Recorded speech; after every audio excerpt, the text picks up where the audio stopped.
Manolo Ale fue eminentemente un hombre bueno.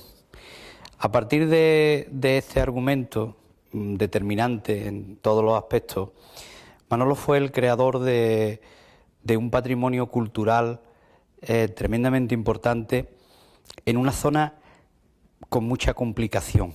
Manolo Alés era, desde mi punto de vista, una especie de cyborg, o un cyborg de la cultura, un mutante cultural. No sabía dónde terminaba la carne de la vida cotidiana y dónde empezaba el hierro, el acero inoxidable de su militancia por la plástica, de su militancia por la cultura. Era un hombre capaz de apostar su propio patrimonio por una idea o por un... Su galería era algo más que una galería. No podemos definir a Manolo Alés como un galerista, porque era algo más que un galerista. Era una especie de local hero, de héroe local que sabía que esa galería era una tribuna para contar muchas más otras cosas que las que simplemente tienen que ver con la plástica, que ya es decir. Era un tío divertido, encantador y además con una calidad humana que yo creo que casi eso sí es más difícil encontrar que un buen profesional y que un buen experto. Yo creo que era puro arte en el mejor sentido, ¿no? Arte de vivir, arte de ver más allá de lo evidente y arte de querer a todo el que tenía cerca, ¿no? Y de saber darle a cada uno un sitio y de saber transmitir esa pasión por el arte plástica y por la vida en general, ¿no?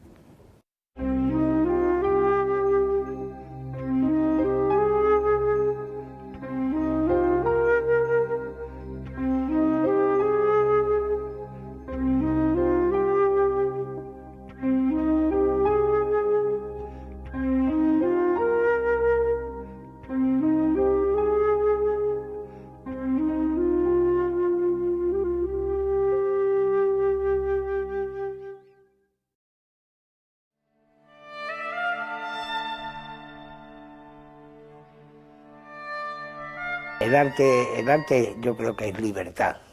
El arte es quizá de las cosas más bellas, entiendo yo, que puede hacer el hombre sobre la tierra y a lo largo de su vida, ¿no?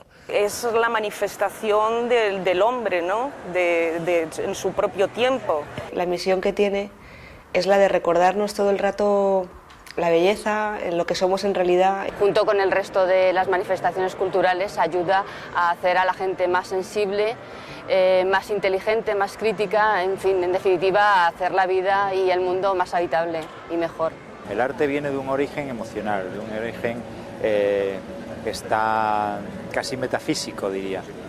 Y entonces personas como Manolo son muy necesarias para acercar a un público más generalista esa parte emocional del arte. No era una aproximación ni intelectual ni así del arte, era una aproximación absolutamente emocional hacia él. O sea, él gozaba con las cosas hermosas.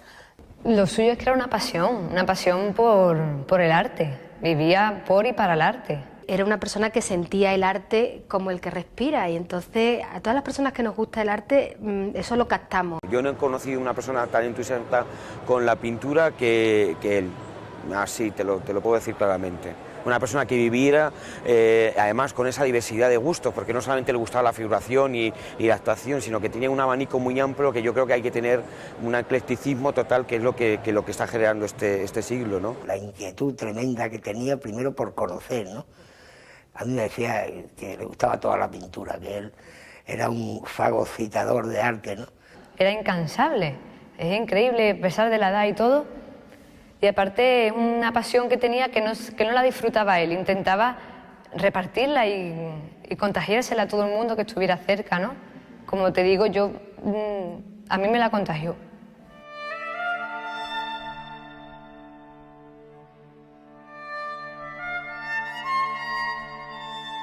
Él transformó un pueblo como La Línea, que iba poca gente porque pues, no había nada que hacer allí, y sin embargo Manolo fue capaz de llevar a magníficos pintores por esa pasión que tenía él que la arrastraba, ¿no? Bueno, la verdad es que la zona del campo de Gibraltar,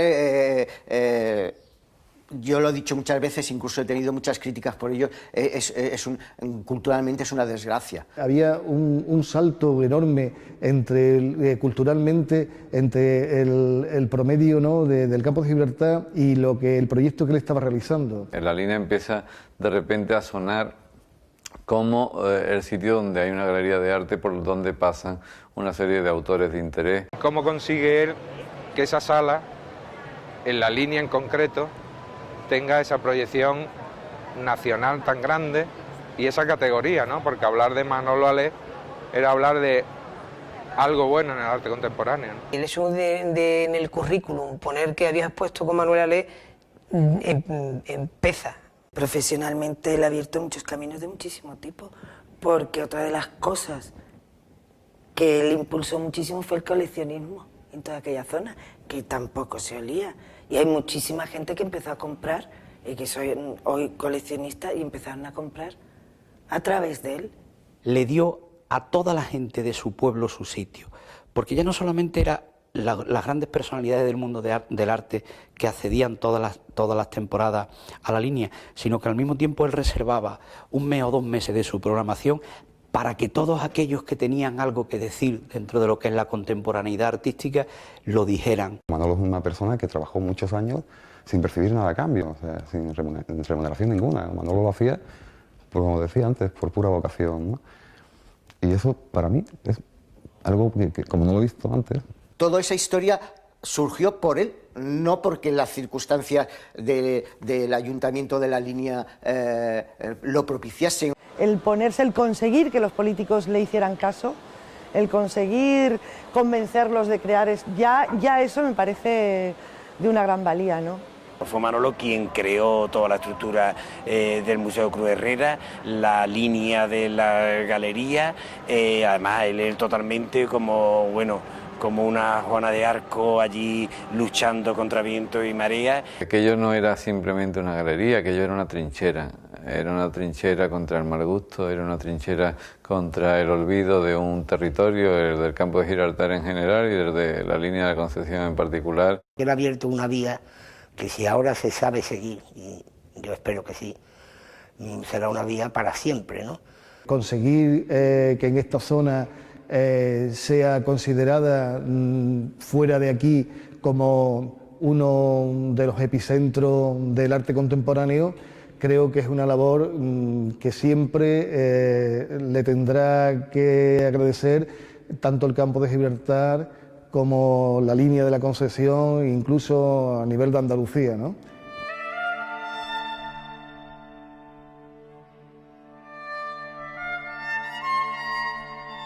Hay un punto muy principal en la trayectoria de Manolo, que era la relación y la comunicación que tenía con los artistas. Cómo te hablaba, cómo hablaba a un galerista, a un profesional del arte, o hablaba a un aficionado que entrara en su galería. Entraba con el mismo respeto que te daba, te definía lo que es realmente el respeto que tenía por el arte y por los amigos. Es de esas personas que te daban confianza. Y como se le veía tan natural y tan espontáneo, no era una persona que fuese con segundas, ni que tuviese ningún interés. Solamente el interés que tenía era de dar a conocer todo tipo de arte, porque además contrataba a todo tipo de personas, ¿no? La capacidad para manejar el trato con todos los... Porque tú sabes que la mitad de la gente de este mundillo tiene un punto. Incluso aquella hora en que todo el mundo ha bebido muchísimo y se pone lastimero, Manolo era capaz de aguantar y sufrir con paciencia todas las peroratas de todos los artistas. En la pescadilla esta de instituciones, galerías y autores, es como una pescadilla que se muerde la cola, y Manolo estaba más cerquita siempre del autor. Se metía en el mundo de los artistas, o sea que se fusionaba con nosotros, ¿no? Que no era como un gestor que está aparte ahí, él era como uno más. Pues me encantaba que si él venía a Cádiz para cualquier otra cosa, pues si podía pasar por el estudio para ver qué estaba haciendo. Que él se preocupaba mucho, él siempre estuvo muy pendiente de visitarnos en los estudios, de conseguir ver la evolución de cada uno de los artistas. No, era una persona que yo creo que perfectamente podía haberse dedicado única y exclusivamente al arte. Sí, él apoyaba mucho a la gente joven y siempre le incitaba a que trabajaran, a que no lo dejaran de lado lo que estaban haciendo, ¿no? Sino que lucharan por... Y además él te hacía ver que lo tuyo pues tenía un valor, ¿no? Que merecía la pena que luchar. La figura de Manolo era muy importante porque era un motor que hacía que los artistas nos conociéramos unos a otros, viviéramos donde viviéramos, y la prueba está que desde que falta él estamos mucho más desconectados de este mundo, ¿no?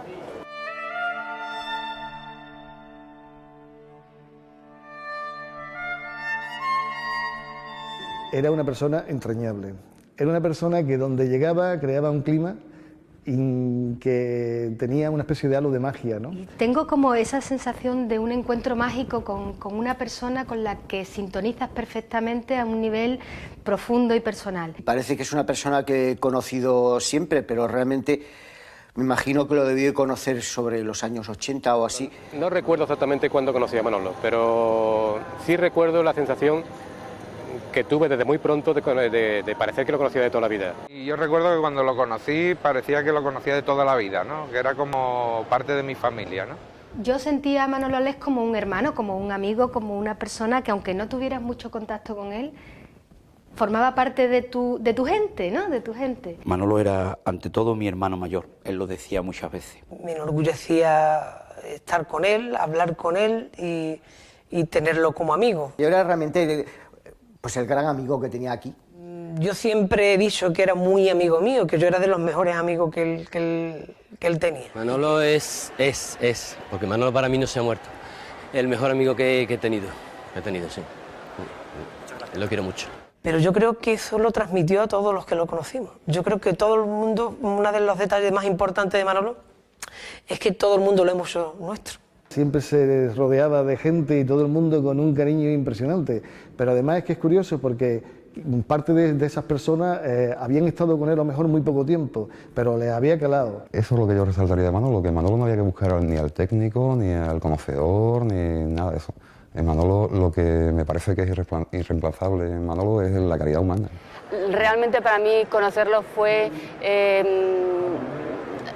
no sé, congraciarme con la humanidad y dar gracias porque esa persona se hubiera cruzado en mi vida.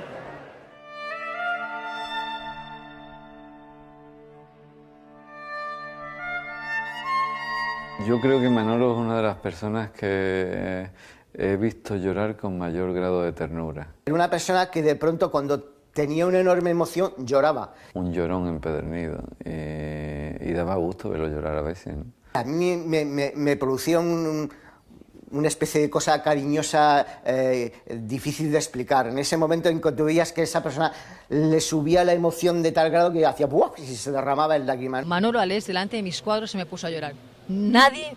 Con nadie me había pasado eso. Yo nunca lo he visto llorar por un tema de enfermedad, sino que ha sido trabajando con él, a lo mejor ha surgido algún problema gordo que ha visto que a mí me ha afectado y él ha llorado. Pero él ha llorado porque participaba de mi tristeza, a lo mejor, o de mi problema en ese momento. Cuando se le hacía un homenaje, cualquier cosa, se inflaba de llorar y es una cosa que me emocionaba mucho, ¿no? Porque eran lágrimas de emoción, o sea, de una emoción tan intensa que no le caía dentro y salía. Que una persona llore ante un problema de otro, cuando lo que tenía encima era muy fuerte, eso me dejó muy sorprendido, ¿no? Manolo lloraba como Dios. A veces te daban ganas de abrazarlo y acunarlo como un niño chico, pero a veces te daban ganas de aplaudirle porque llorar es justo y necesario en muchas ocasiones.